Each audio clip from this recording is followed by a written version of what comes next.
Welcome to the Crucible, where contractors face the fire and forge businesses that scale. Real stories, brutal truths, forged in fire.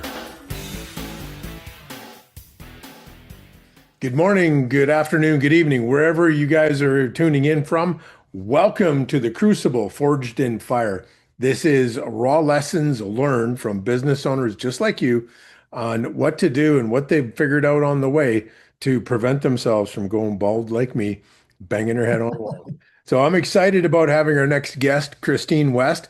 Her and I met just last week on the Fort Worth Development Group. And so we thought it would be great because IQ, EQ, personality, all that stuff lends to how do we run our business? How do we get better at business? And everything that's brought us to today is based on the decisions we've made and the things we've come through, the crucible that we've come through in the fire. And that's what's made us who we are today. So I don't know about you, Christine, but I'm really, really happy with who I am, even Me though too. my backstory is Yeah. really ugly.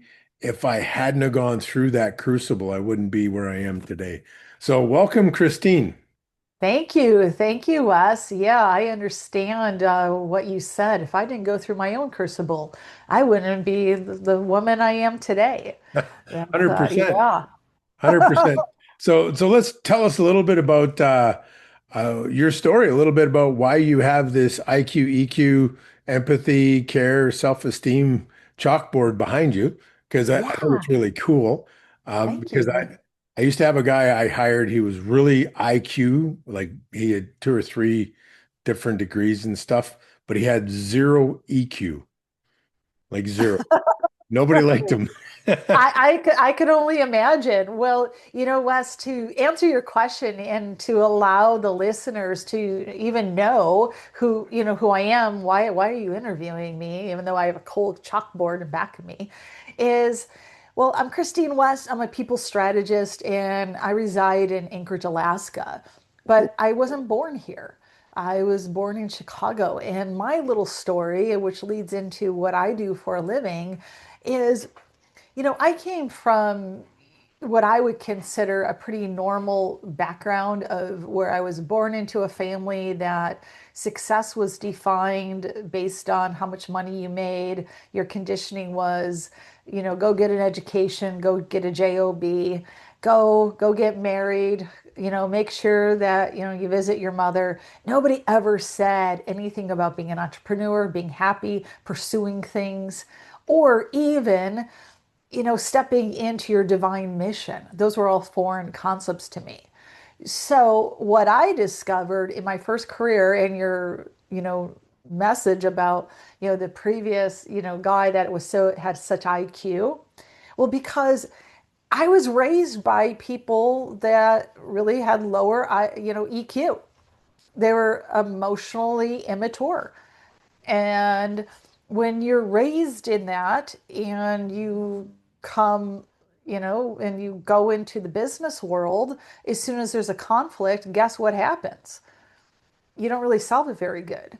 You can No. be the smartest person in the world. It doesn't really matter. You can be, hey, I know the answer to this. I know how to solve this. But if you don't know how to connect to people, or as soon as your emotions get ruffled because something didn't go your way and you don't know how to control what comes out of your mouth and how to communicate, well, I used to be an expert at burning bridges. Okay. I've been there. Yeah.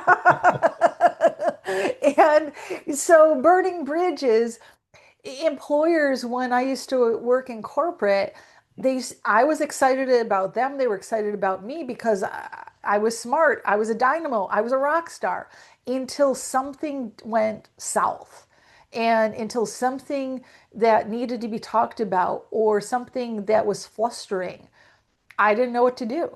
I did what I do best. I burned bridges, I job hopped. Anyways, so how this all led into where I'm at today and all of this is back in 2001, I ended up being, working for a corporation. Things were going really great. At the beginning of 2001, I was working in technology. and tech stocks plummeted. If everybody remembers, March of 2001, tech stocks plummeted.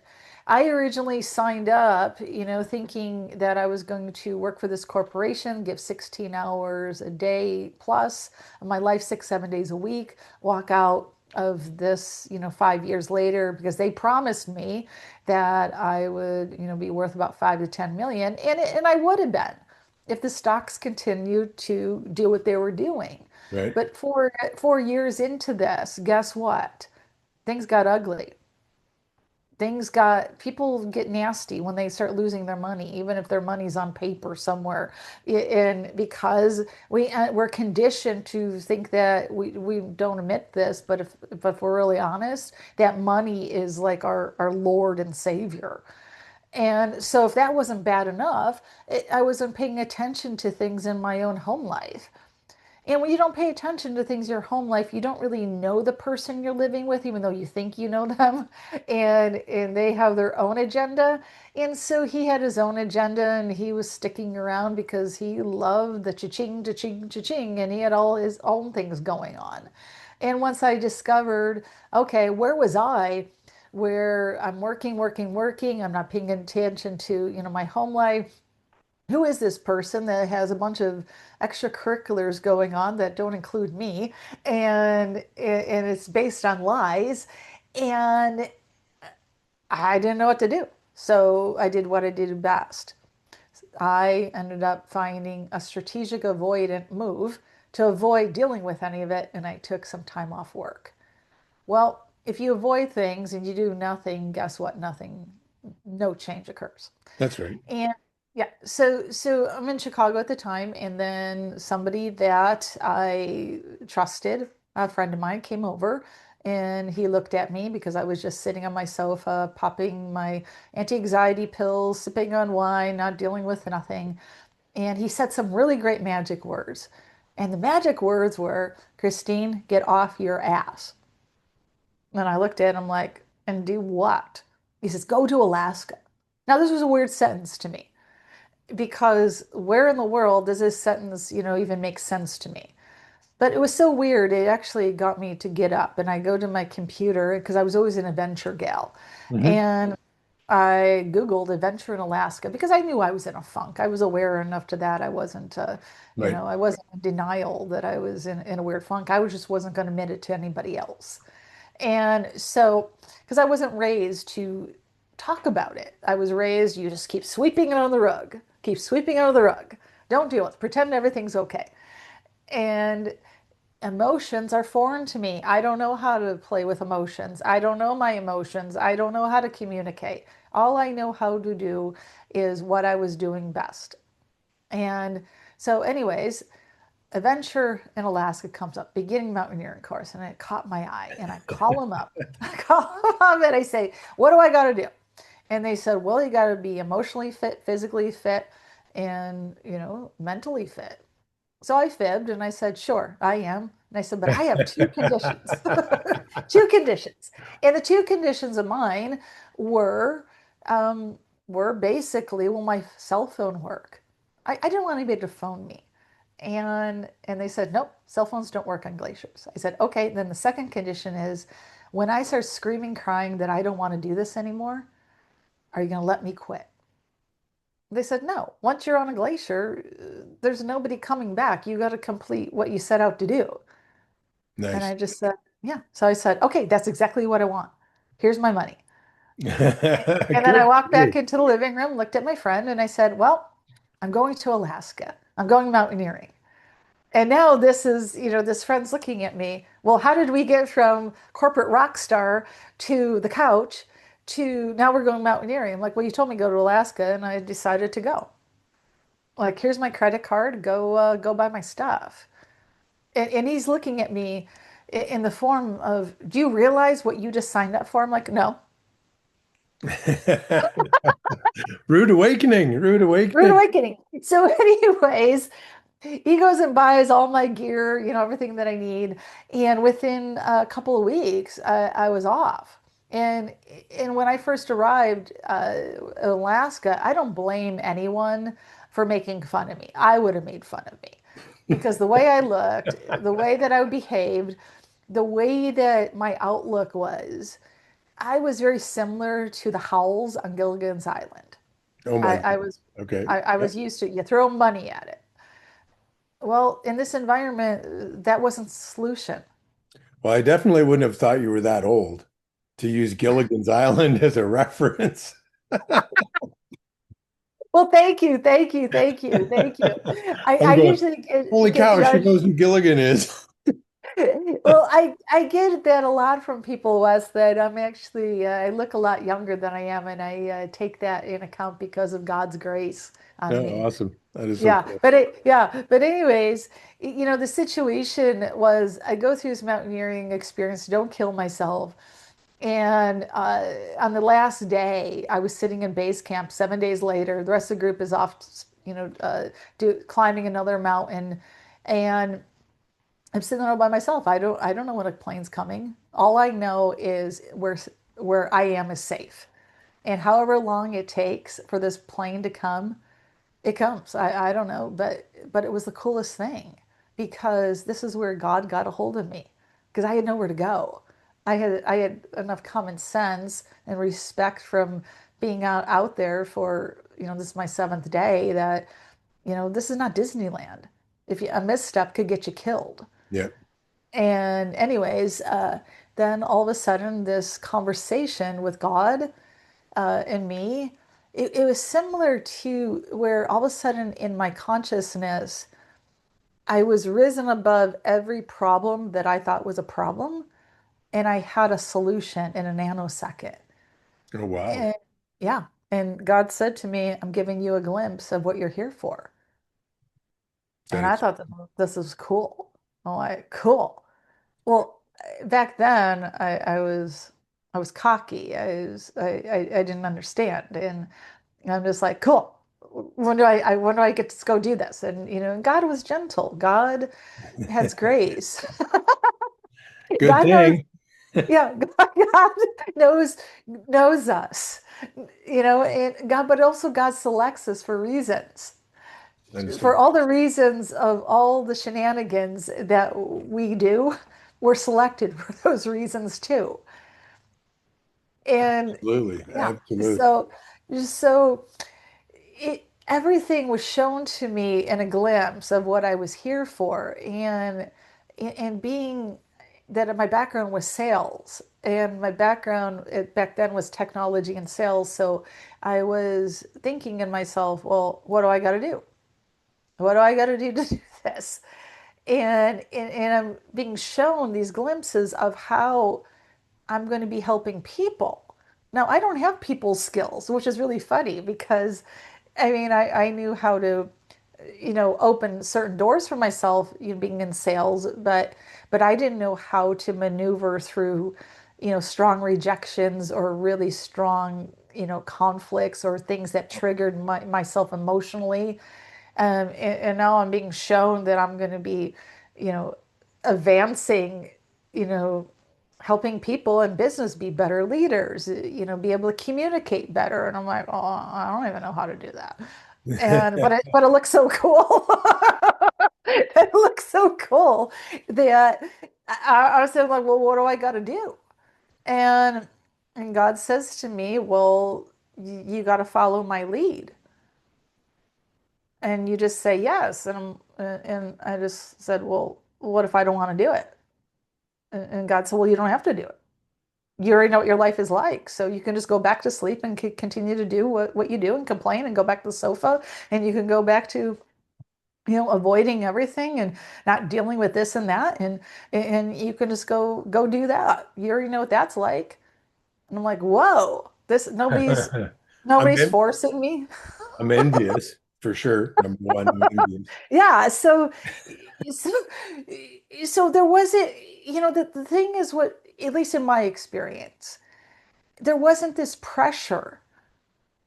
There wasn't anything being sold to me. It was it was a vision, it was a conversation, it was grace, it was love, it was all these things that I didn't feel that I was. That was being shown to me because I was in a place to be quiet enough And all of a sudden, I gave it a few moments of thought, wrote down a bunch of things, other things in my journal that I consider my divine business plan. And, and then I just said, okay, I have an answer. And God just So said, okay. Well, and so I when just did said, what so was this? so when did you start journaling? Because I mean, I want to go back here. You unpacked so much stuff there in that little Yeah, yeah, story yeah.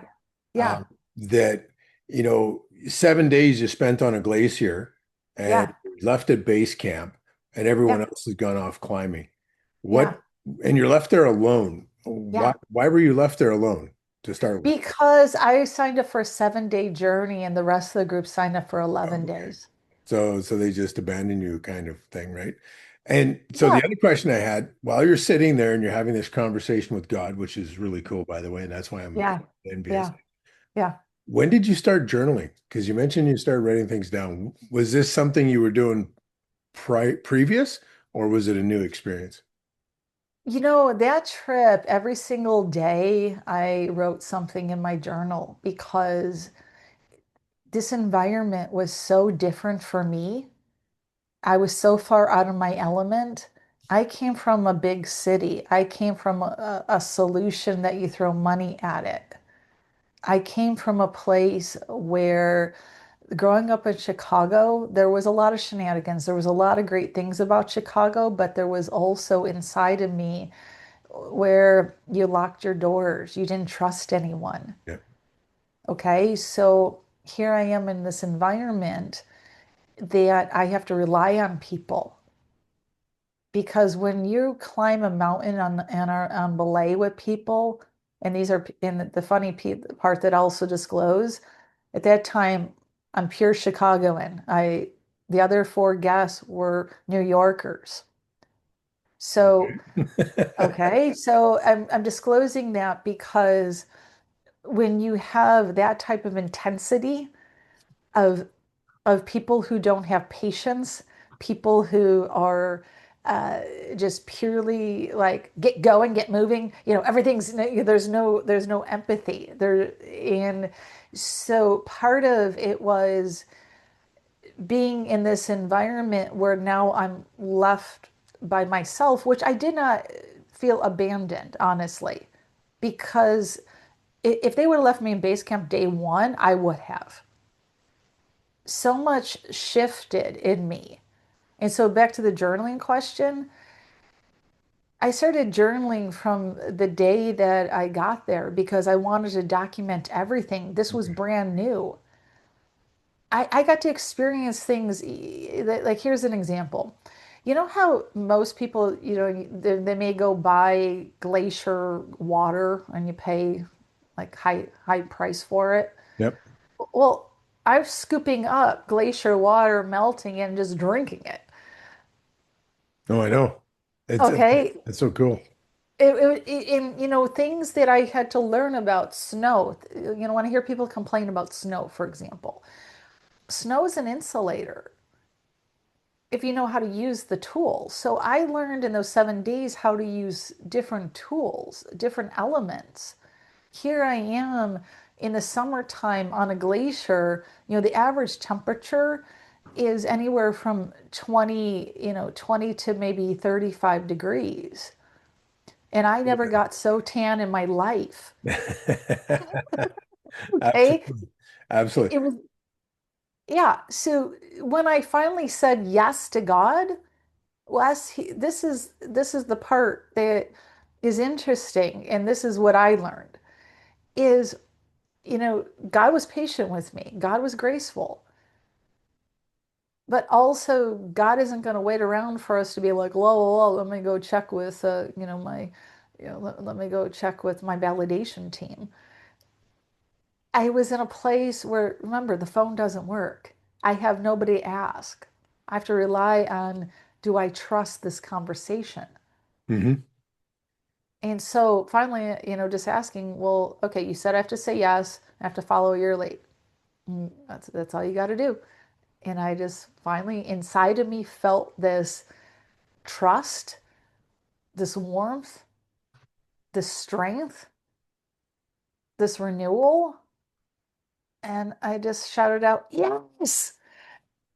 And then the conversation ended and the commuter plane came. That is so awesome. I think there's so much that can be learned just in, and this is some of the stuff that I try to help my clients with is taking that time to think, right? And you were kind of forced into it. You were forced to by yourself, no phone, you had no distractions, just sitting Yes. there listening, and you actually got to have a conversation with the big guy upstairs. That is so powerful. Yeah. And so, part of it, God makes no mistakes, absolutely no mistakes, Wes. Because what I realized, part of why me, why me? Uh, because I thought back there, well, why me? Well, because, when I look at myself, because I was the type of person that I was a misfit, I was a rebel. I was somebody that, in one sense, that I may have needed to have God's grace to shape me much better and refine me. But at the same time, I was already a person who would go for it. I would, but what I needed was to realize that once I got back, I stayed in Alaska a little bit longer than planned after, that moment on the glacier. Right. But when I got back to Chicago, I realized how much I grew. I realized how quickly, because, and this is so true about God, is if God's hand is in your affairs, I outgrew what was so normal for me in such a short period of time. But then I was also had this new superpower where it was so easy for me to execute, get rid of the man in my life because he wasn't for me. This wasn't a divine union.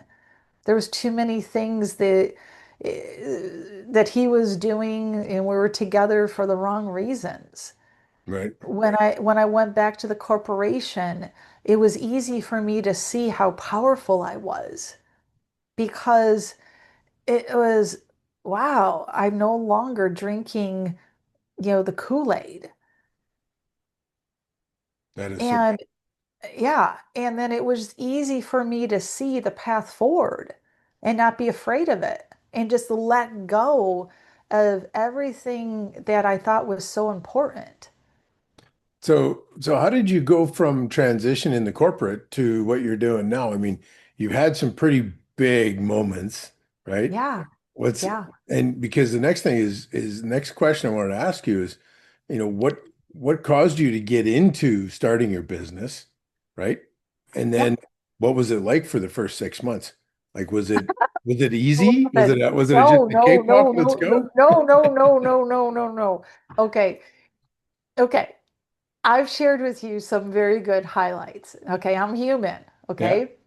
So getting getting out of Chicago for me, everything lined up. Where property sold, breaking up, getting somebody, to hire me up here and pay for the move. Getting a corporate payout because they're looking for people to step up, all that type of good stuff. All right, that all lined up. Nice. But then all of a sudden, I start working in the same field that I was trained in, wasn't ready to go be an entrepreneur. And then it was where I'm working. Remember, I worked for, I'm in the lower 48. I'm working for a company who's on the top of the food chain of technology. Then I'm in Alaska, and I feel as though I was in a time period of going back to technology in the 1950s. So so then it was this weirdness of where, because I was no longer like on vacation going back and forth. So to answer your question, was I couldn't get it out, those conversations with God and everything that I wrote down, but I didn't know how to do it. So part of some of the seeds, I heard a radio ad. I didn't feel qualified to, my background. my bachelor's degree is in business information systems, so computers and Right. business. So I understand sales, but I understood corporate sales. I didn't understand how to be an entrepreneur. Nobody ever showed me. So I just kept talking about it, and then God, showed a door that there was a master's degree that I should go apply for, which I did, which was in psychology. And I started working on that, and which was kind of like weird because my background, people don't usually go from the place that I came from into like a psychology degree. And then all of a sudden it came to a point where I needed to go do an internship, and I was trying to figure out, well, how do I work and do this internship and graduate, and how do I do all these things? Well, God already has all that stuff figured out. Is all everything that I thought I was going to be known for, everything that I was brilliant at in my first career, it was super simple to do in Alaska because I already did it. I already had examples how to do it. It was, technology here was backwards. Well, but I knew how to do things that they didn't weren't introduced to. And and so all of a sudden there was this guy that I knew, and he was a Christian, and he was somebody that I knew in the business world. He knocked on my door one day, and he said to me, Christine, God wants me to tell you something. I'm like, what? It's like, you think what you're going to be known for, whatever it is you're working on, is not going to happen. I'm like, what are you talking about? And he said, you have to do what God told you to go do. And Yeah. I was kind of like, oh shit. Like, oh yeah, I did say yes to that. Well, before I knew it, all of a sudden, the very next day, I get an email coming to HR, which I already knew. That means you're getting canned. Yeah. Yeah. Yeah. And then all of a sudden, every door to my first career closed. It didn't matter how talented I was. Made a commitment to God that I would do this. So yes, I went and did my internship. I went and registered my business. I was scared to death. I did not know how to be an entrepreneur. I had no models to I ha- I didn't know how to talk about emotions. And then finally I remember registering um, my business, and then I was, well, what do I do with it? I'm like, I don't know what to do. And until all of a sudden, um, a friend of mine in Chicago calls me up and says, hey, you know what? I was in line to get dinner, me and my husband, and we're this couple in front of us. We decided to sit at the same table because it shortened the line for four people instead of two separate people. And they're looking for a keynote speaker. And I said, you can do it. Like, you did what? And and I said, what did you sell me on? And and so this audience was this big, like, women's group of all of these like CEOs that ran these really big companies that their revenues were at least a half a billion a year. And I'm like, I'm gonna be their keynote. Like, okay, yeah, wow. Well, the issue though was, yeah, I knew how to speak, Wes. I just didn't know the business of how to do things. I'm Yeah. an entrepreneur. This is my first gig. And and they were all treating me really nice because I got these business cards that said president. And yeah, so people, an example, people such as Christy Hefner were my audience at the time. Oh, wow. Okay. Okay. So this was more Oprah's crowd, but Oprah was not there that night. Right. And of type of people in Chicago. It was at the Ritz-Carlton. And but here's something that I learned that I needed back then. As far as I did the talk, I was honest, I was authentic. People were not ready for honesty and being authentic. Some of those women in that group, when I was speaking my first gig, Wes, some were tearing up because there were tears of joy that somebody could be so transparent. Some people in that audience almost spit out their food at me saying, "How dare you? Who do you think you are, sharing you with us, blah, blah, blah." But I got through it, and their organizer toasted me and said, "You're about the bravest soul we've ever met. I've never seen anybody who could be so real in front of this crowd." That's pretty exciting. That's It an was, amazing but comment. it was amazing. But here's the but.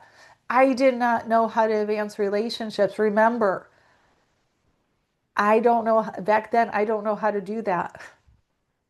I'm not. I know how to stand. I was trained in corporate to give a presentation. That was trained in me. I don't back then. I don't know how to advance relationships. So part of the grace of God sometimes puts us in situations deliberately to help us grow, to identify within ourselves, hey, you know what, this is what I need to learn. Definitely. Even even if it's, sometimes this is the misnomer. This is how my thought process over the years has shifted. I used to think that you pray to God like an ATM machine. Oh, please, Yep. please, please, Yep. please. Yep. Yeah, yeah. It doesn't work that way. It's more of, in my particular experience, I'm not saying everybody's is the same, is in my experience, I believe everybody can hear God if you get quiet enough. Yep. And so I got quiet enough and I can hear God very clearly in nature. I live in nature, surrounded by a lot of nature. But I realized that I had to face myself of realizing once again in that first gig, I don't know what to do. I don't know what to do with this, how they're responding to me, the good, the bad. So all I did was I just said, "Well, thank you very much," and walked up to, the person saying, "Okay, can I have my check?" And thank you. Wow. And I went, "Oh." So so in that process, that you went through everything there, was there ever an opportunity for you to be mentored by anyone where you could start to learn the things that you needed to learn? Or was it just you being quiet enough to listen and hear? I think back then, because at the time there were women who reached out to me, but I really mean this with love for myself and anybody else who's ever behaved this way. I didn't know how to receive the help back then. Is I that didn't would you say yeah, that that's because you're from Chicago or probably. or No. No. or is it because one of the challenges I had, like, because I grew up in Alberta here. Mhm, And in Alberta we got lots of cowboys. I grew up on the ranch, and cowboys don't cry. We mhm, get sand in our eyes every now and then, but we don't cry. And so for many, many years, I was forced to push my emotions down. I mhm. didn't feel like I had Yeah. I had two emotions. I was sad or I was angry. Oh, Sometimes I know those that, two. right? Yeah, I know those two. And it didn't help that I was an alcoholic at the time as well. I mean, I was an alcoholic for almost 50 years of my life. But it was a big, big breakthrough for me. I took a leadership program or power communication program in Calgary, and then I took the leadership one in Vegas about 6 months later. And there was lots of money invested in it. But what was so powerful to me is the power communication one allowed me to, in one of the exercises we had to do, we had to begin with the end in mind, which is we had to picture ourselves at our funeral as a bystander and picture Mhm, what everyone's saying about us and what we wanted them to say about us, right? All the good things, all the stuff, how many people were there, what were they saying, what kind of people were there. right? Hmm. And we had to picture that. And in that process, there a little crack in the armor appeared, right? I'm going to get emotional here. Um, I try not to, but I will. And then, 6 months later, I'm in Las Vegas and we're doing the power communication, the leadership program. And one of the exercises was I had to sell the rest of the team on something I truly believed in that I was really passionate about. And I'd gone through this exercise, I don't know how many times, like probably three, four times. And every time I'd get to the end and the instructor would say, Mr. Kowalchuk, you have failed again. And then one of the instructors takes me aside and they said, you need to dig deep and find something you're really passionate about, something that just drives you no matter what. And I realized what it was. It was my kids. My kids I was passionate Beautiful. about, right? Because I'm a family guy. I have 7 kids, by the way, just so you know. You're a busy guy. And I dug deep, and one of the things is I wanted to be able to be in a position to send my kids off to school, get on my knees and give them each one of them a hug before they go to school to send them off into the world and do that on a daily basis. And I I was so it was like that crack that appeared in my armor broke open and the dam busted and all this flood of emotion come out about how much I love my kids, how much I wanted to be there for them, and how much I wanted to just be the dad that, at the time I wasn't for them, right? And that really allowed that emotion to come out. And pretty much ever since then, I have not allowed that dam to get rebuilt, right? So I get emotional about my kids. And a good friend of mine, he just passed away this year, as a matter of fact. He was my friend and coach and mentor. He said, You're not emotional." He said, "You're just really passionate." So it allowed me to kind of keep a little bit of my cowboy integrity, right? But that has allowed me, I think, to become, I wouldn't say an empath or anything like that, but I can be real and honest and authentic with people about what I'm going through and allow that motion to come out and it allows me to relate to people better. And I think, as you're struggling through this challenge of, doing your first gig at speaking, you're going through that same challenge. You haven't figured out that thing with the emotions yet. Am I correct?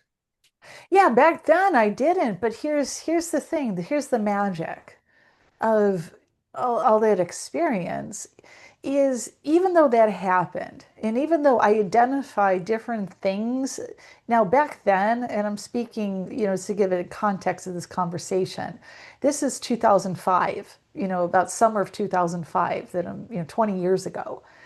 And some of those ladies in that room, I mean, they would send, that year they sent me Christmas cards.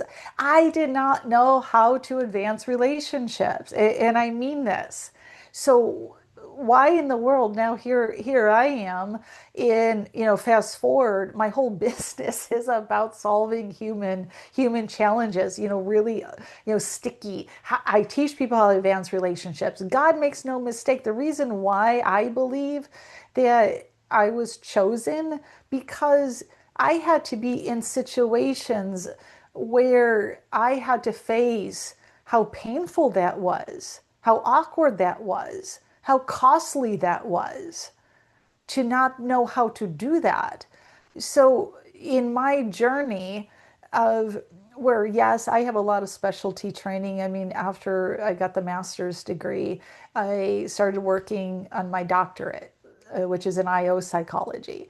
And then in between that, I went out and studied in Hawaii. I studied energy psychology. I studied NLP, hypnotherapy. I got all these things. So I'm a very educated woman. But here's the deal, the greatest educator ever is the wisdom of God, kingdom principles. Okay.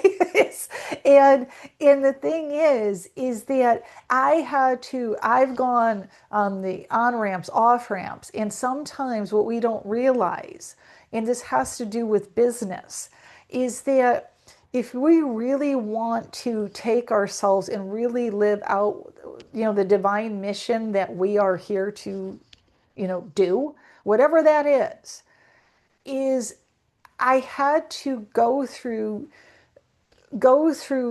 painful things. And I say painful, not, I don't think anybody signs up and says, hey, I want this to be a painful experience. They were emotionally painful for me because sometimes the things that we label as so comfortable for us are the things that is the biggest pain that's holding us back. Yeah, I agree. And so for me, I had to be put in situations where all these things that not just the academic training or the specialty classes or things of that nature taught me, but that God put me in situations to, like when we pray, of saying, okay, I want to learn how to do this. Well, watch out, because you said a prayer, and God will answer your prayer, but it's just not in the way that you think it's going to be. 100%. Yeah. I told my wife, I said, we got to be careful about asking for strength all the time. And she goes, why? Yeah. And I said, well, because God ain't going to give us strength. He's going to give us a gym membership. Well, that, or you're going to learn. So for me, I had to realize you know, we think sometimes, when we grow that the people around us are going to grow. It doesn't work that way. If if we're being honest, and if we really do what we're set out to do, we have to learn how to respect where other people are at. And sometimes people come with us on the journey, sometimes people don't. But as far as how I learned a lot of these things and how I became more masterful at them was because of being tested. Yeah, And tested in situations that, as I think back on it, I think about and say, well, I wouldn't have signed up for that, but somewhere it was exactly what God needed me to trust Him. And being able to hear God's voice when you're in what we would consider hellholes and sitting there saying, okay, well, now I got to deal with this. that's And right. sometimes when you're raised in, like, where one time I was so good at avoidance, I'm not anymore. I'm the type of person that it's okay, let me go take care of this. Let me be responsible for this. I had to learn how to be responsible. I had to learn how to face things. I had to learn how to, emotions are so important because they're patterns within our subconscious behavior, but they're also how we connect to people. They're our glue. It's the way that we say things. It's the way that people hear us. It's the vibration that's coming off of us. It's with it what's in our consciousness. So if we're a person that, what I learned, like for example, that at one time I used to be afraid to, tell the story so openly that I just shared with you about, about the glacier, because I was like, oh my God, I'm saying God in business, people won't like that. But then I realized, well, why am I so afraid of saying that? Because it's a true story. And why am I so worried about what man's opinions are? Because man's opinions are always going to change. Because one minute you can love me and say, oh yeah, she's great. And then all of a sudden something happens and then you'll say, oh no, Christine's not so great. But God will be consistent. And that is so true. I mean, there's so much stuff to, I think I definitely have to have you on the show again and come Yeah, with definitely. that. But, Be happy you know, to. there were some things in there you talked about, being quiet enough to hear God. Um, Yeah. I think that's definitely one of the challenges that I have. The other one that I thought was kind of interesting when you were talking about God is living out the divine mission, Yeah. right? And I'll be honest, I'm challenged. I don't know what his divine mission is for me, and I think it's because I haven't slowed down enough to listen, You got it. right? And I You don't got know. it. I honestly I do not know how to slow down to listen. I've got a friend of mine, bless his soul, Owen, and him and his wife are so blessed. Like they put stuff out there, and God says, "Here you go, boom," and I'm going. And then there's me, and I just seem to be going through the crucible. I'm I'm some days it feels like I'm in a fight for my life, and I don't know why. And well, I do know why. I'm not reading the book often enough, and I'm not being quiet often enough when I've done praying to shut up and listen. Well, that's where, um, thanks for sharing that. Uh, for me, Wes, uh, I was always somebody that had a busy mind, and that's why I know the story that I shared with you, why I had to be on a glacier. I had nowhere to go. Yeah, Probably God was talking to me and I never listened because I was so busy. And for me personally, living in Alaska, there's times where in this journey over the last 20 years, I've been on the on ramp, I've been on the off ramp, I've, done things that are like, oh no, that would be more fun. I don't want to do that, blah, blah, blah, blah, blah. And it has consequences. I believe me, God is a great is a great provider, and you got free will. You want to go off the off ramp and you want to go do whatever, go for it.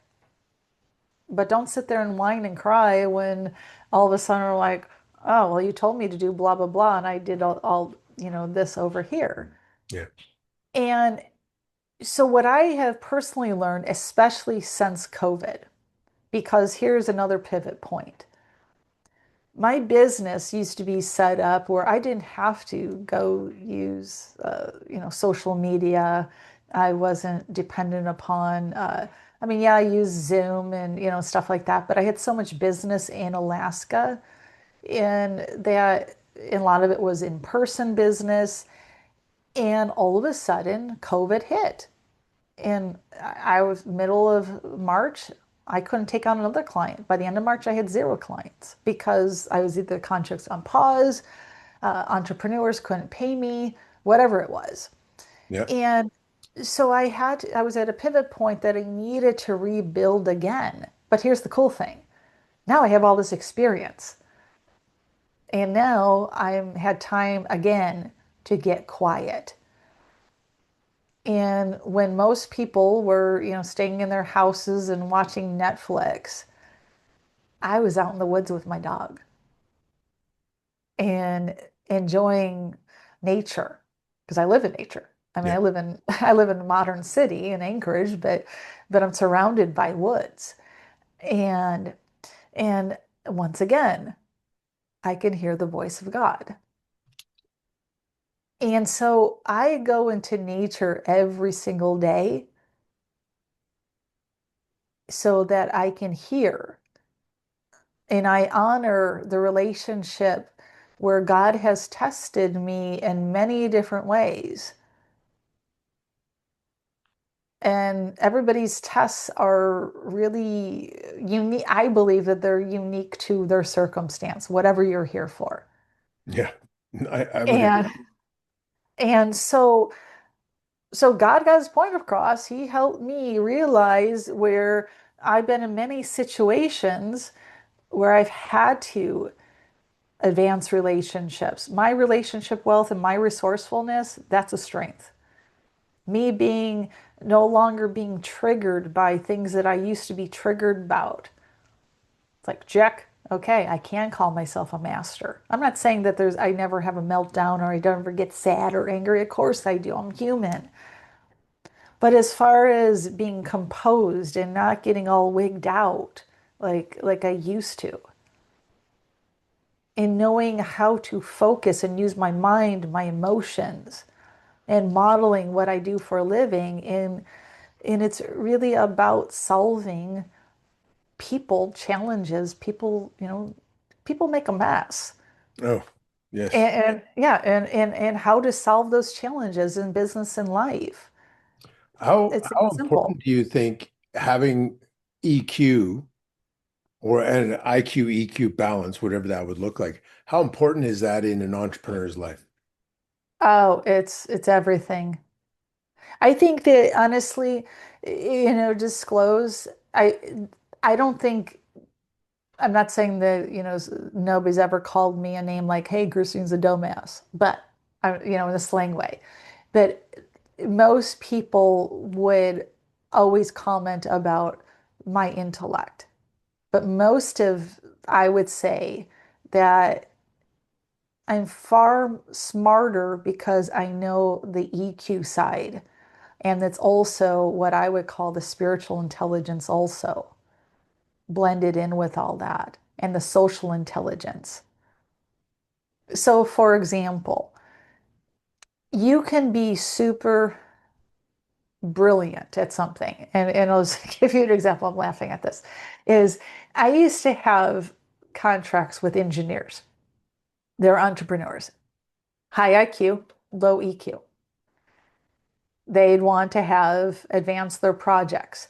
They would irritate, the contract officers, people that are doing business. They would hire me to be the communication liaison. And I was the person who would make all the phone calls to the people. I'm not an engineer. I'm not a stamped engineer. I mean, I know technology. And at first, people are, "Well, what are you calling me? You're not an engineer." Well, I know how to get things done. I know how to get people to do things. And after a while, I was taking the stress out of the conversations, and these contract people would say, "Oh, I love it when you call. I love your voicemails. I love talking with you." And then after a while, um, these folks didn't even want to talk to my client. They would only talk through me. So, to Interesting. answer your question, you can be the smartest in the room, but if people don't find you energetically appealing to have a conversation with, nobody's going to care what comes out of your mouth. Nobody's going to buy into your words. Right, right. So that's a really good spot to ask this next question. Yeah. Can you get energetically appealing? Right? Because there's so many business owners out there that are scared to death to sell their stuff. I remember years ago I was trying to hire a salesperson for myself, and I was talking to my mentor friend, and he goes, "Dude, why are you trying to hire a salesperson? You can sell. No one will sell your business better than you as the owner. No one will." Uh, yeah, send those business owners my way. I can help them. Yes. Absolutely. But there's so many of them. Well, Yeah. so first of all, um, how would they get in touch with you? And second of all, is there anything that they can do, like a survey or an assessment, to Yeah, yeah. I got to, you know what then I'll figure give out, you? yeah, maybe I do need some help. Yeah. Well, the first step and I will give you this link. I will drop it in our chat box. Okay. Is I have a freebie emotional intelligence gift, and it's a really cool one pager about understanding how emotions, and how you can better use your emotions to better communicate. And it's a really cool graph that I created. I'll get you that link. It's right Nice. on my LinkedIn page, and you could start there. And if then from there, they can jump on my calendar and we can figure out what their needs are. I have not exactly this moment. Well, the next webinar I have coming up, I do have a webinar on July 23rd Oh, that is day more after mine. geared. Yeah, it's actually, you can come to it if you like. It's called More Than Numbers. How emotions, are, part of every business decision, but it's really geared towards auto shop owners because I partnered with a financial strategist who focuses on auto shops. And so obviously, I'm the people strategist who will be talking about the emotions and the people side. But you're more than welcome to come, and I'll get you that link too. There's also, and I don't have this set up yet, but there's a popular webinar that I have done for business owners and entrepreneurs that will be coming back out in August that I've done this a few times. It's called "You're Doing Everything Right, so Why Are You Still Stuck?" That sounds like me. So I'll get you that. those links. By the end of the week, that one will be out. I'll be doing that in early August. Nice. That is, yeah. And then there's another one that I'm part of a leadership summit at the end of July. It's a leadership legacy that I can get you the link to that also to sign up. There's a lot of different things that I got going on, whether it's somebody else's summit, partner with somebody, my own stuff. But the biggest place to start, Wes, is I'll get you where you can get that free gift Yeah. because that way you're on my list and it's a flag to me that that's what you're looking for. But as far as the quietness and the stuff we're speaking of, yes, that's if I can learn this and if I've gotten this, yes, this is what God, this is what I'm here for. I That's never awesome. realized, That's it's I I'm never realized that that's what I would be doing. Well, it's inspiring, first of all, to hear your story and the transition that you've gone through to go from, a typical Chicagoan, and now you're living in Alaska in the bush, and Yep, you're one with nature and you're one with God, and yep, you help business owners. I mean, that's just phenomenal. I think there's so much more to unpack. I mean, you have so many lessons, I think that uh, yeah, we can share. Definitely think you have to be on the show again. Definitely want definitely. to look up and take in your webinar. It's a day after mine, so I'm pretty excited about checking that out.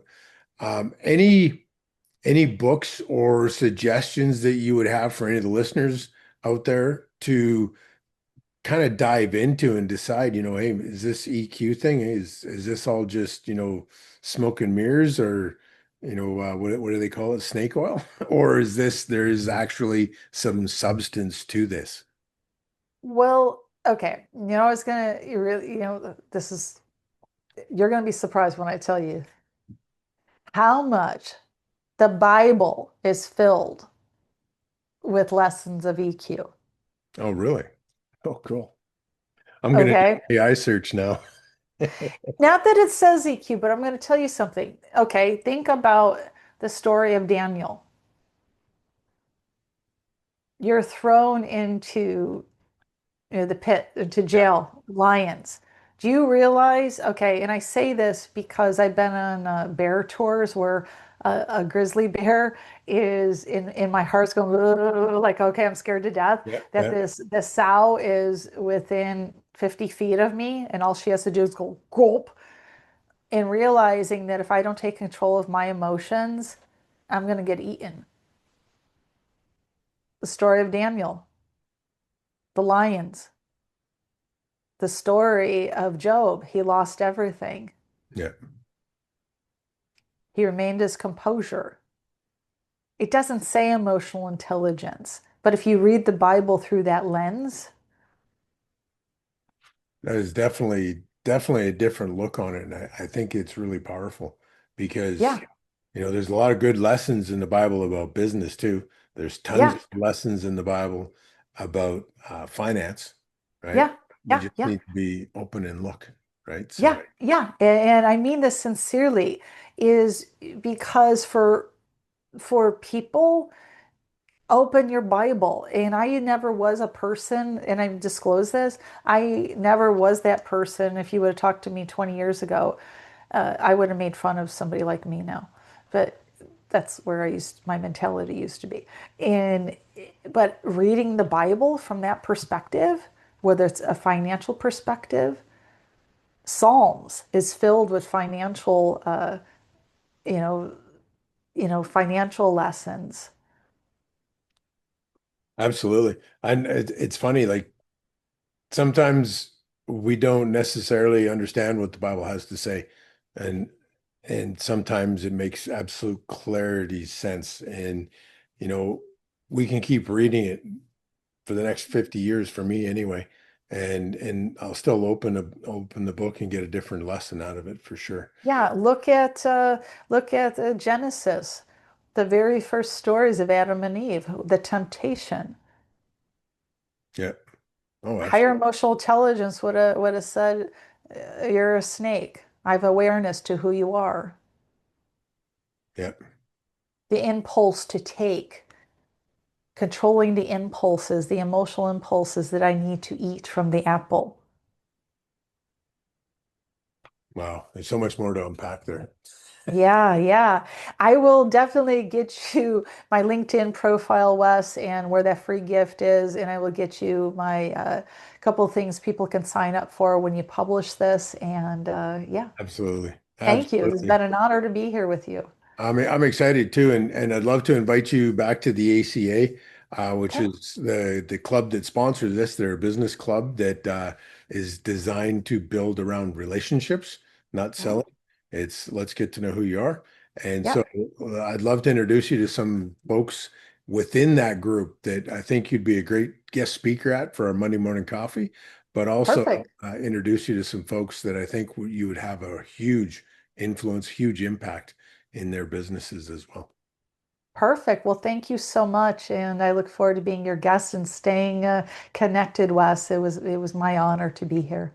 Awesome. Well, I appreciate everything that you said. I'm excited. I hope that those out there that get turned off by the Bible and the G word, listen to this and get some stuff out of it because, what's the alternative is the question. What is the alternative? It's too dark, it's too ugly, right? I believe in the Bible because even if God didn't exist, just hypothetically for a second, the Bible is a book that allows you to learn lessons to become a better human being, Hmm. to build a community. If Yeah. that was all it was, I would still want to read that book so I can be a better human being, right? Yes. Because the alternative, the alternative is too scary. We don't have to look very far to see what's going on in our world right now. It's out in the open. It's blatant. It's obvious. They're not trying to hide anything anymore. It's just, when are you guys going to stand up and fight? Right? Essentially is where I'm I at with that. yeah, even, here's, another book that comes to mind, Proverbs, filled with lots of financial and emotional lessons. So I got a question for you. I Yeah. read I read the Song of Solomon this morning, chapter 6. Okay. Absolutely zero sense to me. I'm going, hmm. Because at the beginning it sounded like the lady was in love with her man and trying to do everything. But by the end of it, I didn't know what it was trying to tell me. I'm gonna have to reread it because I admit that I'm not a biblical scholar.